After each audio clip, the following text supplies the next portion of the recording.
Di bagian kedua ini kita akan membicarakan pertanyaan Ibu Bapak terkait dengan metrik. Ini diskusinya agak lebih panjang ini ya.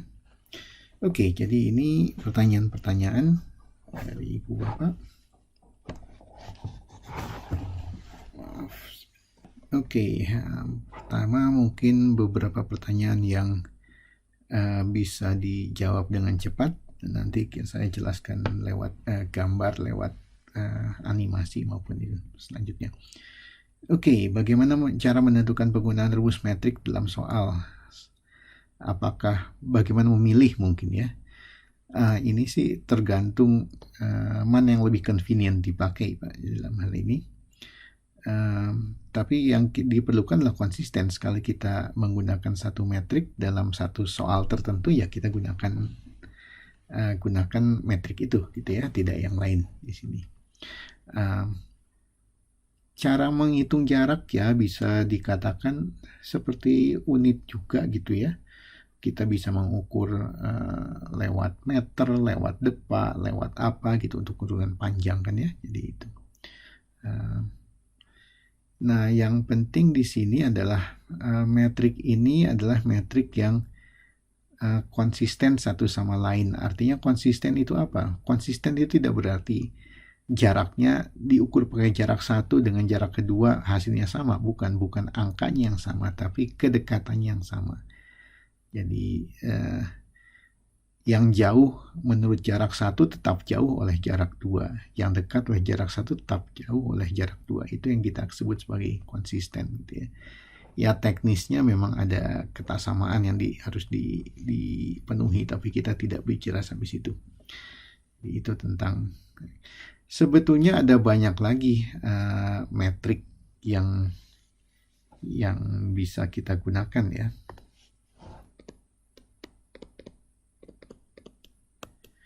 Oke, jadi metrik yang pertama ini yang kita sebut metrik Euclid gitu ya, yang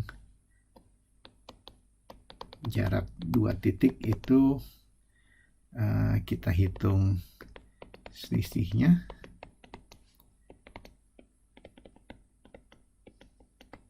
ya. Oke. Nah, kita lihat di sini selisih terus dikuadratkan gitu ya. Jadi mau X1 kurang X2 boleh dikuadratkan, ataupun X2 kurang X1 dikuadratkan, ya tidak ada masalah. Jadi ini sama saja gitu ya. Ini yang Euclid. Khususnya yang metrik taxicab ini. Ini didefinisikannya hanya selisih X, kemudian selisih Y. Ya, tidak ada kuadratnya di sini, hanya mutlak saja. Jadi hanya jarak datar tambah jarak tegak gitu ya. Nah, ini kalau Anda dengar yang lalu saya katakan metrik Gojek gitu ya. Ya, itu sih bahasa saya saja. Anda tidak akan menemukan metrik Gojek gitu di textbook ataupun di kelas yang lain juga tidak akan, hanya ada di kelas saya aja di sini. Lalu itu kenapa saya gunakan ini? Karena Bapak Ibu kan sekarang udah agak jarang ya tentang diskon bukan diskon jarak, diskon biaya ya dari Gojek. Tapi Gojek diskon itu adalah dari jarak yang ini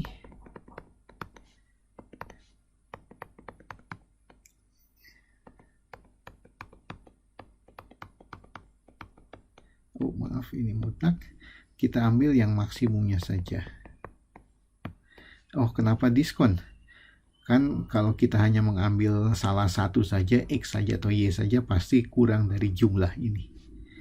Ya, jadi Gojek diskon ini kenapa disebut Gojek diskon? Ya karena dia lebih kecil, angkanya lebih kecil dari sini. Jadi itu ongkosnya lebih rendah, ongkos diskon gitu ya, istilahnya begitu. Nah, ini masing-masing adalah metrik yang bisa kita gunakan sebagai fungsi jarak. gitu ya. Ada lagi yang lain, ini hanya baru 3 nih. Sebetulnya kita punya istilah yang lain, ini istilah jarak P. Jarak P itu gimana? Ini dP. Caranya adalah kita ini seperti yang tadi gitu ya, tapi kita gunakan P, pangkatkan P ini. Kemudian Y-nya juga sama, kita pangkat kanan P. Kemudian kita akarkan akar P, seper P. Gitu. Ya, ini jarak P.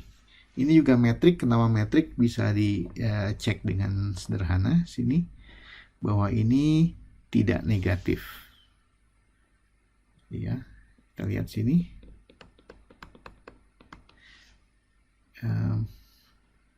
Kita lihat yang ini harga mutlak dia tidak pernah negatif, ini juga tidak pernah negatif gitu ya. Pangkatkan. Ini tidak negatif, dipangkatkan juga tidak negatif. Jadi ini negatif. Ya. Kemudian 0. Oke, DP ini sama dengan 0. Oke, kalau X1 sama dengan X2 ini 0, jumlahkan 0, pangkat seper P 0 juga gitu ya. Nah, tapi kita lihat sekarang apa jadinya kalau ini 0. Kalau ini 0 artinya tanpa pangkat P ini 0. Jadi kita bisa misalkan ini 0 gitu ya. Jadi apa nih? Oke, ini adalah P tambah Y1 min Y2 P. Ya. Nah, kalau begitu, jadi sekarang X1 kurang X2 pangkat P tambah ini Y1 kurang Y2 pangkat P, jadi harusnya 0 juga sini. Ya. Dipangkatkan P kan itu. Nah, kalau ini 0, karena ini masing-masing tidak negatif, maka haruslah X1, X2 0. Juga Y1 kurang Y2 sebenarnya 0. Oke. Jadi kalau begitu apa tuh? Jadi kalau begitu haruslah X1 sama X2 sama dengan 0, artinya X2 dan Y1 sama dengan Y2. Ya. Jadi ini kesimpulannya bahwa X sama dengan Y. Ya. Oke, dan juga ini bisa bertukar kan ya. Jadi kita lihat bahwa DXY ini sama dengan DYX. Oke, jadi kalau begitu ini sudah metrik gitu. Ya, jadi inilah metrik kita di sini. Nah, kemudian saya ingin tunjukkan waktu yang di kuliah yang lalu kita tunjukkan bahwa apa yang kita sebut sebagai lingkaran satuan.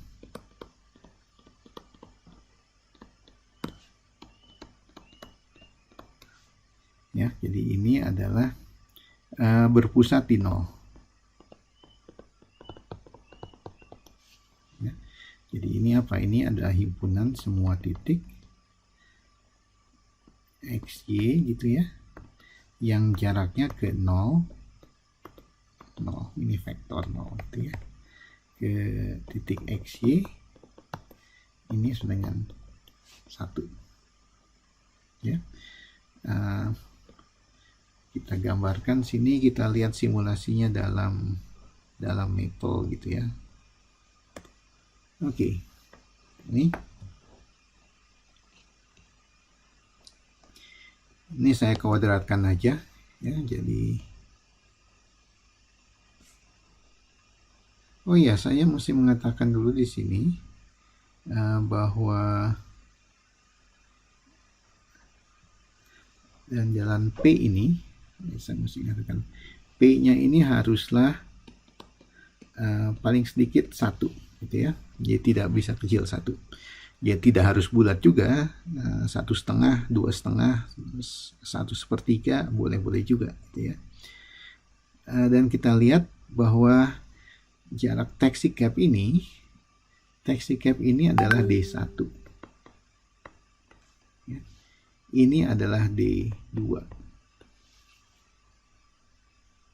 ya. Jadi itu sebetulnya dari satu keluarga gitu, keluarga metrik, keluarga fungsi jarak gitu ya. Nah, kita ingin melihat yang lain seperti apa. Kita lihat di Maple sini. Kita menggambar lintasannya. Nah, kalau Bapak Ibu yang suka pakai komputer Maple bisa coba ini. Ya.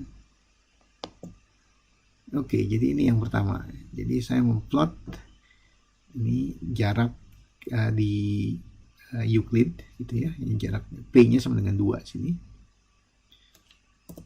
Nah, ini lingkaran yang biasa kita kenal ya. Oke.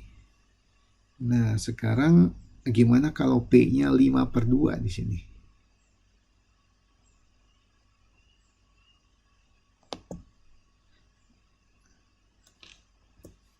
Nah, itulah lingkarannya.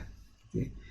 Oh, gimana kalau ininya ini misalnya diganti gitu ya, bukan 5 tapi 7/2.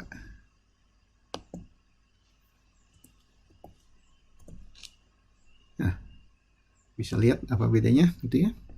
Ini kelihatan lebih kotak gitu ya.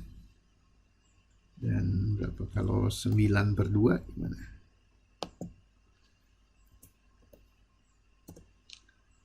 Nah, itulah ya, tambah kotak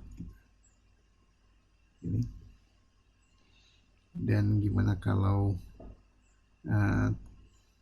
ini udah 3,5 ya. Coba ini berarti 6,5.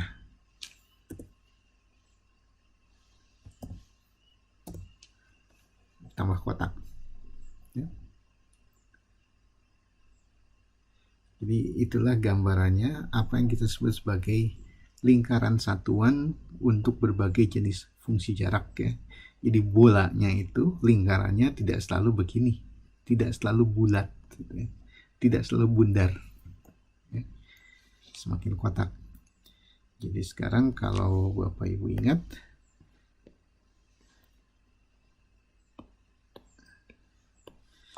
yang P1 itu gambarnya kan begini.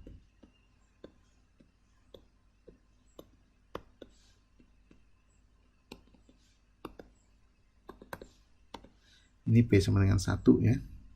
Kemudian yang P sama dengan 2 itu begini. Lingkaran biasa. Ini ya.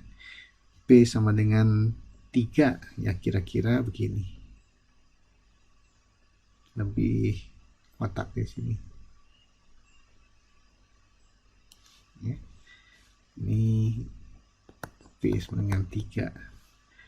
Nah, kalau yang jarak Gojek diskon tadi, kalau Bapak Ibu lihat, nanti coba gambarnya ini.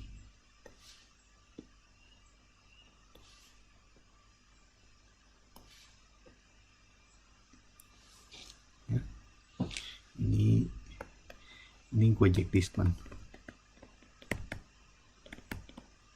Nah, kita lihat di sini P1 makin besar, ini makin kotak mendekati ini. Jadi kita sebutnya Gojek diskon itu di hingga itu asal usulnya. Kenapa itu disebutnya? Kalau Bapak Ibu penasaran kalau P-nya kurang dari 1 bagaimana? Bisa juga kalau diplot sih. Kalau mau diplot nanti dapatnya begini nantinya.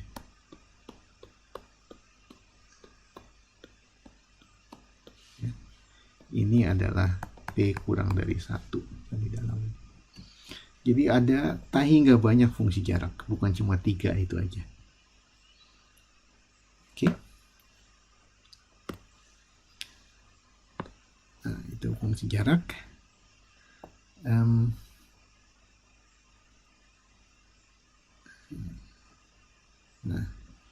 jadi fungsi jarak ini ada konsisten satu sama lain. Jadi kita katakan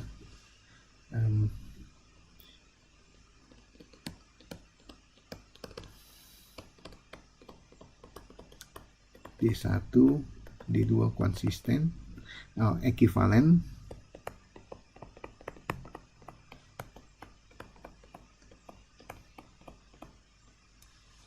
Artinya kalau kita punya 3 titik,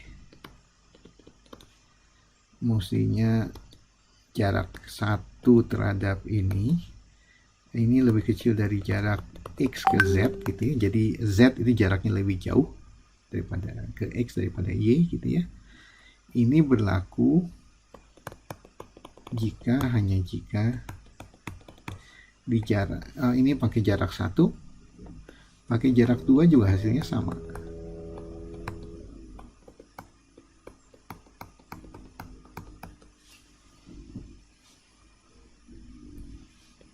Oke. Nah, jadi artinya mau mengukur pakai jarak 1 ataupun jarak 2, hasilnya sama aja. Jadi yang benar adalah relasi kedekatan gitu ya. Angkanya bisa berbeda, tapi relasi kedekatannya sama. Oke.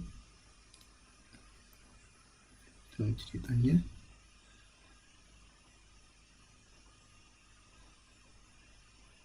Nah, ini sudah sekaligus menjawab, membuktikan itu satu jarak adalah satu metrik, satu diberikan adalah satu metrik, itulah buktinya. Jadi sudah. Kenapa setiap menghitung jarak garis AB selalu B kurang A gitu ya?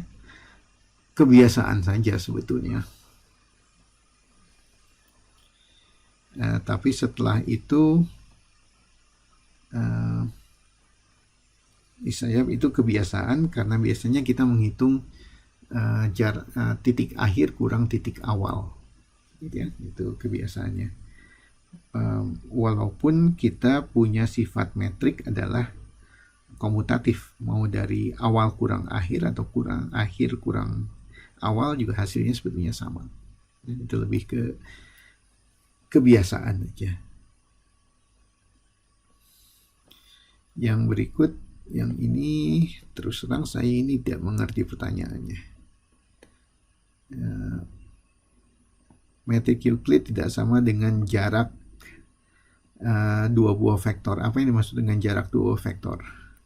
Bagaimana mendefinisikan jarak dari dua buah vektor? Saya nggak mengerti ini pertanyaannya. Jadi saya tidak tahu jawabnya.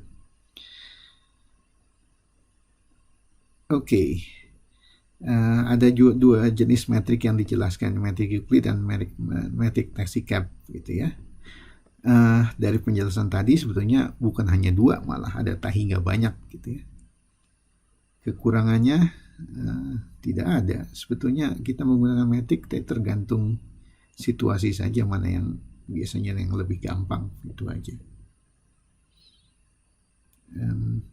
Kalau kita kerja di kertas kotak-kotak gitu ya, tentunya lebih gampang menghitung kotak daripada menghitung jarak miring kan ya. Jadi misalnya jarak Gojek itu jarak taxicab lebih mudah misalnya kalau kita di kertas kotak-kotak. Tapi itu hanya beberapa alasan aja gitu ya. Jadi itu alasannya atau ciri khusus dari bentuk geometri bidang menggunakan jarak mana, ya tidak bisa ini. Jadi memang tergantung keperluan aja gitu ya. Nah, yang geometri sferikal di sini. Gimana geometri sferikal itu? Yang saya pernah cerita tentang bagaimana menentukan arah kiblat, yaitu hanya arah. Tapi itu bicara juga tentang menentukan jarak di permukaan bola. Oke, pada dasarnya menentukan kiblat itu gimana? Menentukan kiblat adalah menentukan jarak terdekat, arah yang memberikan jarak terdekat dari tempat Bapak Ibu berada ke Mekah gitu ya. Itu tentang jarak gitu ya, jarak terdekat. Tapi jaraknya bagaimana menghitungnya? Sedangkan kita di permukaan bola, jadi metrik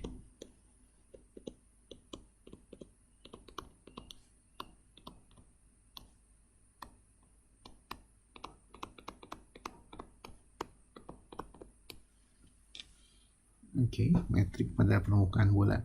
Nah, bagaimana kita menentukan jarak pada permukaan bola gitu ya. Jarak pada permukaan bola, saya cerita dulu sedikit gitu ya. Kalau kita di sini kan kita ingat peta dunia gitu ya. Ini khatulistiwa Indonesia kan biasanya kita gambarkan di sini ya. Gambar Indonesia, Jawa, Kalimantan, Irian gitu ya. Di sini ada Malaysia, Indochina segala macam. Di sini ada India, kemudian di sini ada Semenanjung Arab, Afrika, di sini ada Amerika di sini. Diperpanjang. Oke. Nah, ceritanya gini. Arab Saudi kan kira-kira di sini nih, ya. Jadi bagaimana kita menentukan arah kiblat kita dari sini? Kira-kira kita di sini menghadap ke barat, terus ke utara sedikit, ya. Itu kan kita kiblat kan kira-kira begitu ya. Kalau di kira-kira gitu ya, begini. Oke. Nah, jadi gambar inilah jarak terdekat dari Mekah ke kota di mana Bapak Ibu berada tempatnya. Ini garis, seperti garis gitu ya. Nah, ketika saya pertama tinggal di Amerika Serikat gitu ya, saya tinggal tuh kira-kira di sini gitu ya. Ketika saya tiba di sana menentukan arah kiblat, saya pikir saya tinggal menghadap ke ini kan sama di sini ya. Saya tinggal menghadap ke timur, terus ke selatan sedikit. Oke, saya sholat dengan patokan itu aja. Ya. Nah, tapi ternyata setelah saya ketemu masjid, melihat kiblat di masjid, kok berbeda sekali. Ternyata kiblatnya itu ke sana. Nah, gimana tuh menjelaskannya? Ternyata kiblatnya sini. Kok ke sana? Ya. Nah, ternyata saya juga nggak ingat itu. Kita kalau menentukan kiblat harusnya di permukaan bola, bukan di bumi datar seperti begini. Jadi inilah metriknya, bumi datar tuh begini metriknya. Jadi kalau kita mengikuti bumi datar, Bapak Ibu tidak akan pernah dapat arah kiblat yang benar. Itu satu hal. Nah, kenapa bisa begitu? Yang mesti diingat adalah ini adalah permukaan bola sini. Nah, kalau di Indonesia di sini dengan di Jazirah Arab sini, memang menentukan arahnya gimana, menentukan jarak di sini. Ingat selalu kita punya 2 titik. Tentukan lingkaran besar yang melalui 2 titik itu. Jadi apa itu lingkaran besar? Lingkaran besar adalah lingkaran diameter yang membagi permukaan bola jadi 2 bagian sama besar. Jadi lingkaran besarnya kira-kira begini. Ya. Karena itu memang ini kira-kira mirip dengan ini. Dengan di sini mirip. Nah, tetapi kalau Bapak Ibu tinggal di daerah yang di lebih dekat sangat ke utara atau sangat ke selatan, itu akan sangat berbeda. Misalnya Bapak Ibu tinggal di sini, nah kemudian menentukan lingkaran besar antara sini.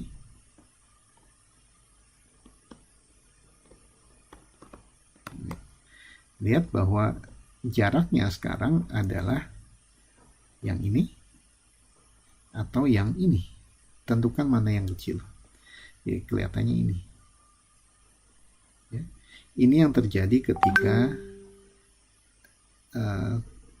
suatu titik di Amerika begini dihubungkan dengan Makkah di sini. Lingkaran besarnya tidak lewat sini tentunya, tapi tidak lewat sini, tapi lewat ke dekat kutub utara sini. Ya, jadi jarak ditentukan terdekatnya memang yang itu. Oke. Nah, jadi kira-kira itu yang bagaimana kita menentukan jarak saya tuliskan di permukaan bola. Ya. Yang pertama, kita misalnya titiknya X dan Y gitu ya. Tentukan lingkaran diameter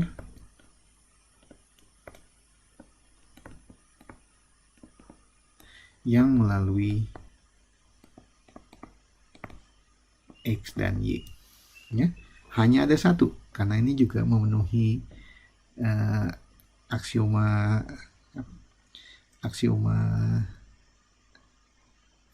Euclid ini.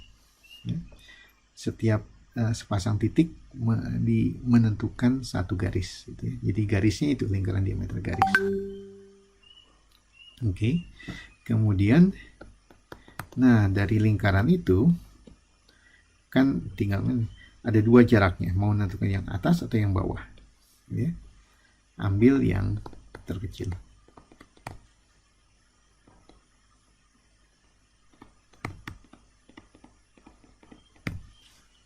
Oke. Jadi kira-kira itu bagaimana kita menentukan jarak di permukaan bola.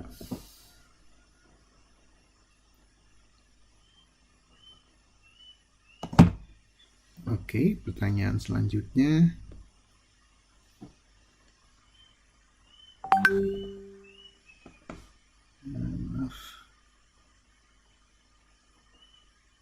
Nah, jadi pertanyaan terakhir di sini, dunia nyata gitu ya. Kalau Bapak Ibu sholat menghadap kiblat itu dunia nyata yang senyata-nyatanya kan ya. Jadi itu sudah menggunakan metrik gitu ya. Dan bukan metrik Gojek, bukan metrik Euclid yang digunakan, tapi metrik istilahnya metrik sferikal ya. Kira-kira itu tentang metrik. Masih ada pertanyaan? Oke, ini tentang koordinat. Jadi kira-kira itu yang jawaban diskusi kita tentang metrik ini ya. Oke, kita nanti sambung ke bagian ketiga.